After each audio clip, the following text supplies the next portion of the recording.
कैसे हो आप सब लोग। I hope that you all are fine. तो हम एक और बार लौट चुके हैं हमारे एक और नए धमाकेदार वीडियो के साथ। काफ़ी समय बाद हमने एक और बार वापस एंट्री मारी है। तो जैसे कि आपको पता होगा कि वो 8th और 9th स्टैंडर्ड में एक नया सब्जेक्ट इंट्रोड्यूस किया गया है जो कि है एआई यानी कि आर्टिफिशियल इंटेलिजेंस। यानी कि एआई के जितने भी सिलेबस आने वाले इस एग्ज़ाम में उसके पूरे के हमने नोट्स लेके और ये मोस्ट इंपॉर्टेंट नोट्स है। इसको अगर आपने रिवाइज कर दिया तो आपके 100% फुल मार्क्स तो आएंगे ही।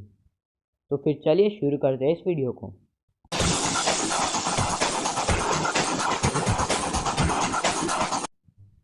तो फिर जैसे कि आप देख सकते हो ये रहे हमारे नोट्स ऑफ एआई। तो एआई के पहले फर्स्ट जो कि है इंट्रोडक्शन ऑफ एआई यूनिट से शुरू करते हैं। तो पहले तो एआई होता क्या है इसकी डेफिनेशन को समझ लेते हैं। तो AI can be defined as the ability of computer system to do task that normally required human beings to use intelligence. यानी कि ऐसे कंप्यूटर सिस्टम जिसमें ह्यूमन इंटेलिजेंस का होना ज़रूरी है वैसे हम बना रहे एआई के जो कि मशीन ही कर पाए ह्यूमन इंटेलिजेंस को यूज़ करते हुए।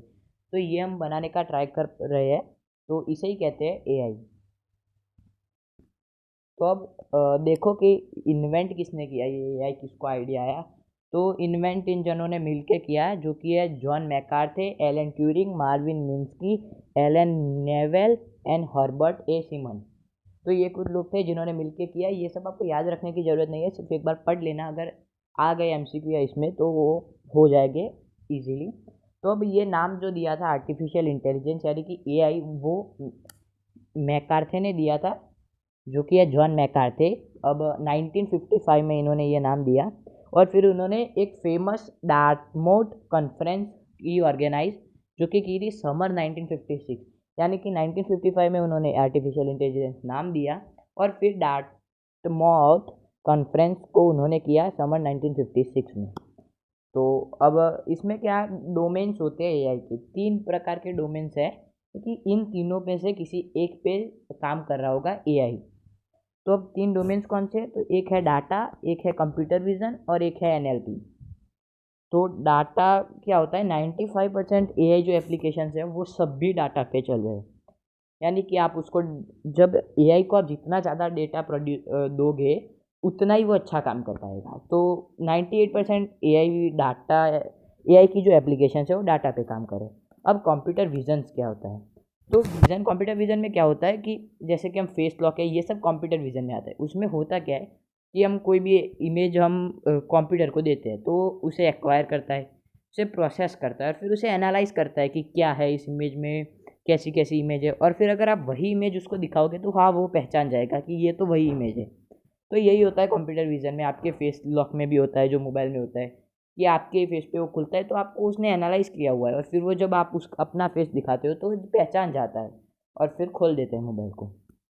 तो ये थे दो और अभी भी एक और बाकी है जो कि है एनएलपी यानी कि नेचुरल लैंग्वेज प्रोसेसिंग। अब इसमें क्या है तो ये इसकी डेफिनेशन देख लो। The programming language work on their own principle syntax and keywords. The aim of NLP is developing such a system that work on human natural language on oral as well spoken language. यानी कि ये जो NLP को develop किया जा रहा है AI के अंडर, तो क्यों किया जा रहा है कि वो ह्यूमन की नेचुरल लैंग्वेज जो है उसमें बात कर सके या फिर काम कर सके कुछ भी हो। तो इसमें भी गाइस क्या होता है, 2 टाइप के हैं एनएलपी भी। एक तो नेचुरल लैंग्वेज अंडरस्टैंडिंग होता है पहला स्टेप, और फिर दूसरा स्टेप होता है नेचुरल लैंग्वेज जनरेशन। तो पहला स्टेप नेचुरल लैंग्वेज अंडरस्टैंडिंग और दूसरा स्टेप नेचुरल लैंग्वेज जनरेशन।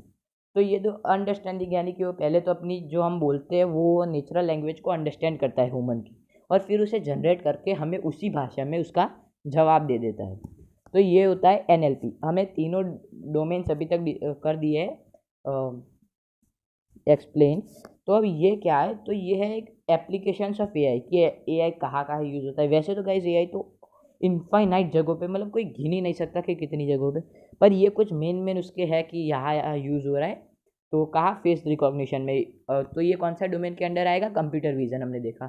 फिर chatbots, voice to text feature होता है, पर्सनल असिस्टेंट्स जैसे कि सीरी है और ये गूगल असिस्टेंट है, ये सब भी यहाँ। गेम्स है, कई गेम्स है, एआई नेविगेशन, जीपीएस है, ग्लोबल पोजीशनिंग सिस्टम। तो ये सब एआई के अंडर ही काम करते हैं पर इनके अलग अलग डोमेन पे ये वर्क करते हैं।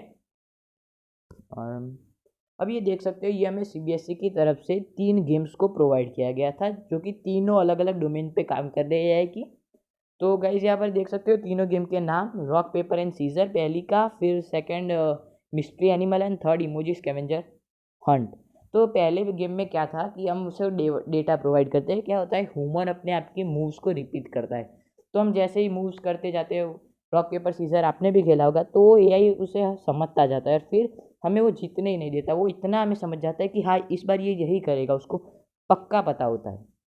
और दूसरा कौन सा है गेम, तो वो है मिस्ट्री एनिमल एनएलपी। ये एनएलपी पे काम करता है, यानी कि नेचुरल लैंग्वेज प्रोसेसिंग। वो हमें एनिमल हमें गैस करना होता है, क्लूज देता है और हमारी लैंग्वेज में ही वो काम करता है। तो ये एनएलपी है। ये बेसिकली लिंक खुल नहीं रही थी सीबीएसई में, पर फिर भी मैंने देखा और फिर ये कि यही है। वो हमें एनिमल्स के गैस देता है, क्लूज देता है और फिर हमें गैस करना होता है।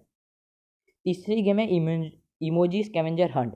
ये हमारे कंप्यूटर विजन पे काम करती है। इसमें कैसा होता है कि वो किसी की भी इमोजी दिखाता है हमको, जैसे कि कीबोर्ड की दिखा दी, किसी वायर की दिखा दी, पिलो की दिखा दी, फ़ोन की दिखा दी। तो फिर हमें क्या करना होता है, रियल लाइफ में उस चीज़ को ढूंढ के हमें कैमरे में स्कैन करना होता है। तो तब वो समझ जाता है कि हाँ ये वही चीज़ है। तो ये कंप्यूटर विजन की उसने पहले से कीबोर्ड को एनालाइज करके रखा था कि हाँ उसमें ऐसा ऐसा होता है। जब आप वापस उसे कीबोर्ड दिखाओगे तो वो समझ जाएगा कि हाँ ये तो कीबोर्ड है। तो यही होता है कंप्यूटर विजन, और इमोजी स्कैवेंजर हंट गेम में भी यही दिया हुआ था। तो अब यहाँ पर क्या था, 2015 में यूएनओ में जो जनरल असेंबली होती है, जिसे कि विश्व की लघु संसद भी कहा जाता है, और ये करीबन सितंबर में होती है हर साल। तो उसमें 2015 में 17 एसडीजी गोल्स, यानी कि सस्टेनेबल डेवलपमेंट गोल्स को निर्धारित किया गया कि हमें इसको अचीव करना है जल्द से जल्द। किस प्रिंसिपल पे किया गया, तो वो प्रिंसिपल था लिविंग नो वन बिहाइंड, कि किसी को भी पीछे छोड़े बिना सबको आगे बढ़ाना। तो अब ये कुछ 17 गोल्स है, देख लो। तीन पे ज़्यादा मेन फोकस दिया गया है, सोशल इम्पैक्ट्स, इकोनॉमिकल इम्पैक्ट्स और एनवायरमेंटल इम्पैक्ट्स।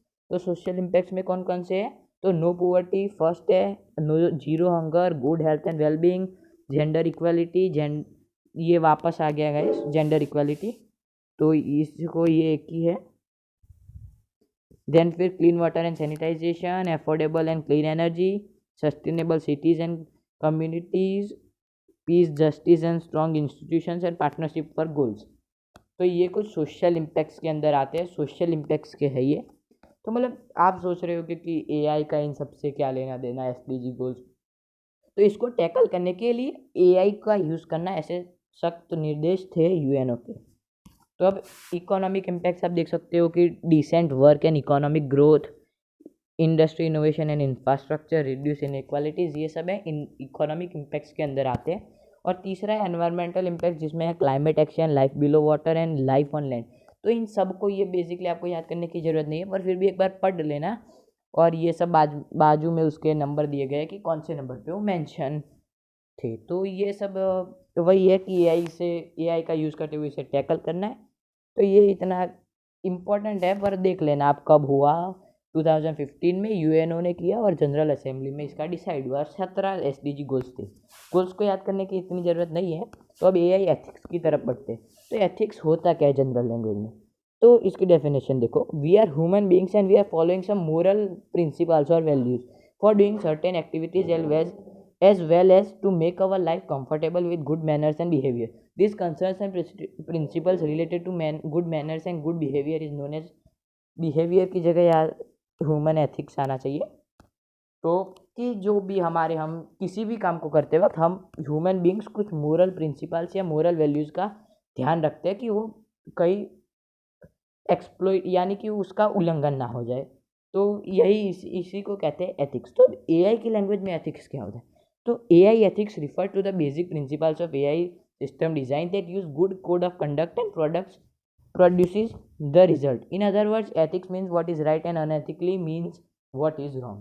कि एआई के अंदर क्या होता है कि एआई की जब भी आप कोई सिस्टम बनाते हो तो हमें ये ध्यान रखना होता है कि इसमें ह्यूमन की बेसिक प्रिंसिपल्स जो है उसे उस पर अच्छा कोड रखा जाए, कि ऐसी कुछ खराब चीज़ें ना दिखाए या फिर कुछ भी गलत रिजल्ट्स ना दे, कुछ उल्टा सीधा ना करे। यही मतलब कि गुड कोड ऑफ कंडक्ट होना चाहिए और सब कुछ होना चाहिए, अच्छा होना चाहिए ह्यूमंस के लिए। अब कौन से 5 प्रिंसिपल्स है इसके कि ये 5 तो होने ही चाहिए। तो ये 5 कौन से, तो देख लो। ट्रांसपेरेंसी, एक्सप्लेनेबल, रिवर्सेबल, ट्रेनेबल और ह्यूमनली। अब ट्रांसपेरेंसी क्या होता है कि आर पार दिखना चाहिए, मतलब कांच से बना के क्या है, नहीं ऐसा नहीं होता। कि उसमें क्या क्या है, कौन सी इंस्टॉल, कौन से डोमेन पे काम कर रहा है, वो सब पूरा हमें पता होना चाहिए कि अगर भविष्य में जाकर उस पर कोई खराबी आती है या फिर कुछ उल्टा सीधा काम करने लगता है तो उसे हम सुधार पाए। तो अब एक्सप्लेनेबल क्या होता है कि उसे हम एक्सप्लेन कर पाए, पूरा लिखा हुआ, वही ट्रांसपेरेंसी का मतलब ही ये एक्सप्लेन किया होना चाहिए कि इस सिस्टम पे काम कर रहा है, ऐसे आप बंद कर सकते हो, ऐसे ऐसे काम करेगा, ये सब पूरा एक्सप्लेन किया होना चाहिए। और फिर रिवर्सेबल कि हमने बनाया तो हम भी बिगाड़ सकते हैं, कुछ अगर आगे जाके उल्टा सीधा करता है तो रिवर्सिबल कि बना भी सकते हैं और डिस्ट्रॉय भी कर सकते हैं। यही ट्रेनेबल यानी कि उसे अगर बन गया तो इतना अच्छा नहीं बना तो उसे ट्रेन भी कर सकते हैं आगे जाके। तो वही होता है ट्रेनेबल कि उसे ट्रेन किया जा सकता है, और मतलब अगर इतना अच्छा ना बना हो तो उसे वापस ट्रेन करके अच्छी मोरल वैल्यूज़ को दिया जा सकता है। अब ह्यूमन लेड क्या होता है, यानी कि ह्यूमन से चले, ऐसा नहीं अपने मन से कुछ भी कर रहे हैं, ह्यूमन हम कंट्रोल कर रहे हैं, तो वैसा ही। तो अब बेनिफिट्स क्या है एआई के और कंसिक्वेंसेस क्या है, ये कुछ पढ़ेंगे। तो बेनिफिट्स क्या हो गए, रिडक्शन इन ह्यूमन एरर्स, कि ह्यूमन से गलतियाँ हो ही जाती है तो उसका रिडक्शन होगा। फिर टेक रिस्क इंस्टेड ऑफ, अब जैसे रिस्क लेंगे ह्यूमंस की जगह पर, अब जैसे कि कोई बॉम्ब है उसे डिफ्यूज़ करना है तो अब बॉम्ब स्क्वाड को भेजेंगे तो वहाँ ह्यूमन की भी लॉस ऑफ लाइफ का खतरा रहता है। पर अगर हम मशीन को भेजते हैं तो क्या खतरा, वापस बना देंगे। तो यही कि रिस्क लेके ह्यूमंस की जगह पर। अब अवेलेबिलिटी उनकी 24/7 होगी, ऐसा नहीं कि अब हम बहुत ज़्यादा काम कर लिया अब सो जाते थोड़ी देर, तो ऐसा उनका नहीं होता, वो करते ही रहते काम।